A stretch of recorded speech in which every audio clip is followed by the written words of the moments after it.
My name is Josephine Sokolo. I've come to return all glory to God for the great things He has done in my family, using Pastor Beverly. As in, I don't know where to start from. I'm giving this testimony. I have two testimonies. I'm giving the first one on behalf of my niece. 2 weeks ago, on a Sunday, she just called us that she wasn't feeling fine. And we're like, okay, take drugs, this thing. She said it's getting worse. On that Tuesday, we did appreciation service. I had to send her money to do a scan because she was serving in Akwa Ibom.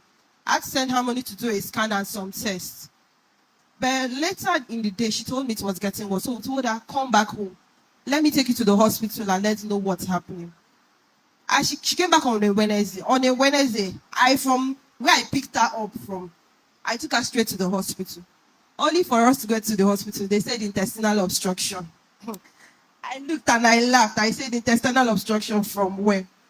But physically, and as a doctor, we're not seeing anything. But they said it's intestinal obstruction. So we said, let's admit her and observe her.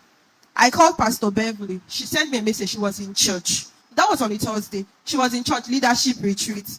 I said, okay. That when she finishes, she'll call me back. She didn't call me back. I didn't bother because I have told her what was happening.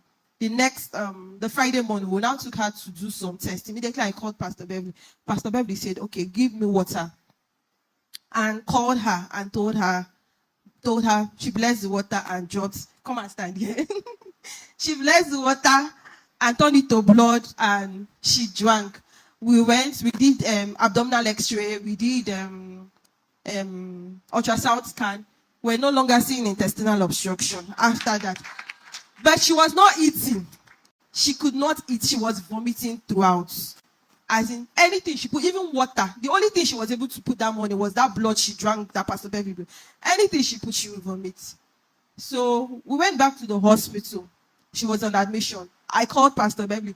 The thing is changing. She said, don't worry, it will be complete.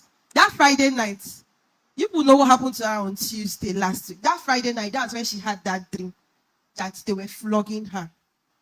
They were flogging her. So as it happened, I was communicating with Pastor Beverly. Everything started resolving on its own. It was just going, and she was discharged. I came to church on Monday. Pastor Beverly said, bring her to church. Let me lay my hands on her. They discharged her on a Monday, and on a Tuesday, I brought her down here. And if you were, in fact, it's everywhere on Facebook. What happened to her on Tuesday? Because they were saying, the woman was saying, was going to flog her to death. But as that she escaped it the first time. Pastor, let me remind you, in 2021, we're in the hospital, December, we did crossover service in the hospital because of her. So that was the first escape she escaped. That when Pastor said she escaped the first time, this second time she will not escape. We did crossover. It was, in fact, that time, she was in heart failure, renal failure, everything was failing. But God saved her that first time. And God has used Pastor Beverly to save her now. I've come to return all glory to God